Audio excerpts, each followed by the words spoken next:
ओम नमो भगवते वासुदेवाय नमः। हिंदू धर्म में एकादशी का बहुत ही महत्व माना जाता है।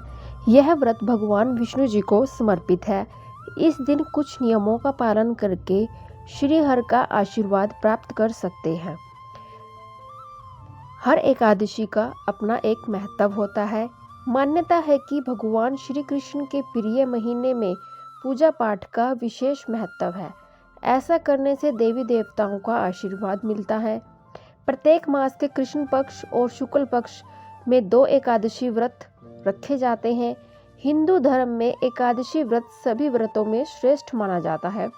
इस दिन भगवान विष्णु जी की पूजा की जाती है और परिवार के कल्याण की प्रार्थना की जाती है। शास्त्रों में बताया गया है कि एकादशी का व्रत रखने से सभी पापों का नाश होता है और भक्तों की सभी मनोकामनाएं पूर्ण होती है। आज मैं आपको विजय एकादशी फागुन मास कृष्ण पक्ष एकादशी के बारे में बताऊंगी। इस एकादशी के बारे में मैं आपको बताऊंगी कि कैसे हमें इसका व्रत रखना है, कब हमें व्रत खोलना है, एकादशी और द्वादशी तिथि कब तक व्रत खोलने का शुभ मुहूर्त होगा, व्रत में क्या खाना चाहिए और क्या नहीं खाना चाहिए, एकादशी के क्या नियम हैं और क्या इसका महत्व है, इसके बारे में मैं आपको बताऊंगी। फागुन मास कृष्ण पक्ष की विजय एकादशी 2023 16 फरवरी दिन गुरुवार यानी बृहस्पतिवार को पड़ रही है। एकादशी तिथि प्रारंभ हो 16 फरवरी गुरुवार सुबह 5:33 से शुरू होकर 17 फरवरी शुक्रवार 2:49 AM तक रहेगी, समाप्त हो जाएगी। द्वादशी तिथि 17 फरवरी शुक्रवार सुबह 2:50 से शुरू होकर 17 फरवरी शुक्रवार रात 11:36 तक रहेगी। एकादशी तिथि का प्रारंभ 16 फरवरी गुरुवार सुबह 5:33 पर होगा और इसकी समाप्ति 17 फरवरी शुक्रवार 2:49 पर हो जाएगी। द्वादशी तिथि 17 फरवरी शुक्रवार सुबह 2:50 से शुरू होकर 17 फरवरी शुक्रवार रात 11:36 तक रहेगी। विजय एकादशी 2023 16 फरवरी गुरुवार को सूर्योदय का समय 7:02 पर होगा और सूर्यास्त का समय 6:19 पर होगा। राहु काल दोपहर 1:30 से स्टार्ट होकर 3 बजे तक रहेगा। द्वादशी तिथि में 17 फरवरी शुक्रवार 7:02 पर सूर्योदय का समय रहेगा और 6:19 पर सूर्यास्त का समय होगा। राहु काल सुबह 10:30 से 12 बजे तक रहेगा। एकादशी व्रत पारना तिथि और मुहूर्त 17 फरवरी शुक्रवार को होगा। व्रत पारना मुहूर्त और व्रत खोलने का जो भी समय है वो सुबह 9:15 से लेकर 10:20 तक रहेगा। इस समय व्रत खोलने का मुहूर्त सबसे अच्छा मुहूर्त माना गया है, तो हो सके तो इसी समय के अनुसार आप अपना व्रत खोलें। अब मैं आपको एकादशी व्रत के महत्वता के बारे में बताती हूँ। एकादशी व्रत का क्या महत्व है और एकादशी के क्या नियम है, इसके बारे में मैं आपको जानकारी देती हूँ।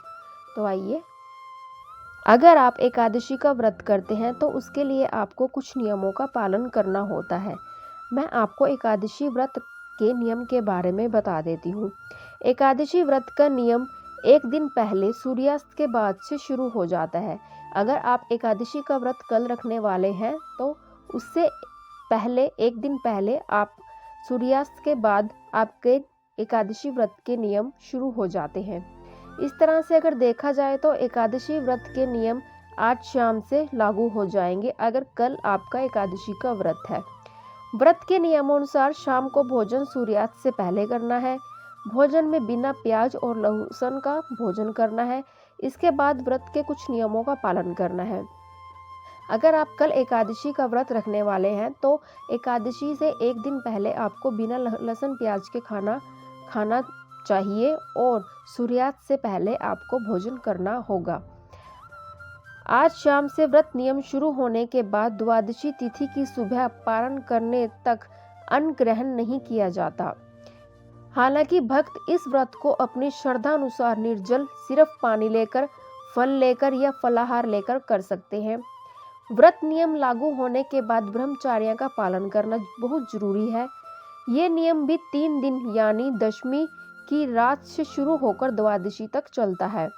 यानी कि अगर आप एकादशी का व्रत रखते हैं तो एकादशी से एक दिन पहले, एकादशी के दिन और जिस दिन द्वादशी तक आपको यह व्रत करना होगा और इसके नियमों का पालन जो है वो द्वादशी तक चलेगा। रात में आपको जमीन पर बिस्तर लगाकर सोना चाहिए। व्रत वाले दिन घर में चावल, अंडा, मांस आदि नहीं बनना चाहिए, न ही शराब का सेवन करना चाहिए। व्रत के दौरान किसी को भी अपशब्द नहीं कहना चाहिए, ना तो किसी की निंदा करनी चाहिए और ना ही किसी की चुगली करनी चाहिए। किसी असहाय को नहीं सताना चाहिए। प्रभु के नाम का जाप करते हुए मन को शुद्ध करने का प्रयास करना है। एकादशी की रात में जागरण करना है और भगवान का भजन और ध्यान करना है। द्वादशी के दिन किसी ब्राह्मण को भोजन कराना और दक्षिणा आदि देने के बाद खुद भोजन लेकर व्रत का पारण करना है। और व्रत में पूरा दिन आपको ओम नमो भगवते वासुदेवाय का जाप करना है, जो कि आपको एकादशी से एक दिन पहले यह जाप करना शुरू करना है और द्वादशी तक आपको ओम नमो भगवते वासुदेवाय नमः का जाप करते रहना है। तो यह थे एकादशी व्रत के नियम। विजय एकादशी के क्या लाभ हैं, अब मैं आपको इस बारे में बताऊंगी। फागुन माह के कृष्ण पक्ष की एकादशी को विजय एकादशी कहा जाता है और इसी दिन विजय एकादशी का व्रत रखा जाता है। विजय एकादशी को सभी व्रतों में उत्तम माना जाता है। इस व्रत को प्रभु श्री राम ने भी किया था। ब्रह्मा जी ने नारद मुनि के कहने पर विजय एकादशी व्रत के महत्व और उसके विधि विधान के बारे में विस्तार से बताया था। इस बार विजय एकादशी व्रत 2 दिन है, लेकिन गृहस्थ लोग 26 फरवरी को व्रत रखेंगे। इस व्रत को करने से कई लाभ होते हैं। अब मैं आपको विजय एकादशी व्रत के महत्वपूर्ण लाभ के बारे में आपको बताती हूँ। जैसा कि ब्रह्मा जी ने बताया था कि विजय एकादशी व्रत करने से व्यक्ति के समस्त पाप मिट जाते हैं। विजय एकादशी व्रत सभी मनुष्यों को करना चाहिए। इस व्रत के पुण्य प्रभाव से विजय की प्राप्ति होती है। लंका पर विजय से पूर्व प्रभु श्री राम जी ने विजय एकादशी का व्रत विधि पूर्वक रखा था। विजय एकादशी व्रत सभी व्रतों में उत्तम इसलिए माना जाता है क्योंकि इसको करने से वाजपेयी यज्ञ के समान भी पुण्य लाभ प्राप्त होता है। विजय एकादशी व्रत करने से भगवान विष्णु जी प्रसन्न होते हैं और समस्त मनोकामनाएं की पूर्ति करते हैं। इस व्रत को करने से व्यक्ति को मृत्यु के बाद मोक्ष की प्राप्ति होती है। वह जीवात्मा जन्म मरण के बंधन से मुक्त हो जाता है और उसे श्री हरि के चरणों में स्थान प्राप्त होता है। तो ये कुछ महत्वपूर्ण लाभ थे जो कि एकादशी का व्रत करने से हमको मिलते हैं।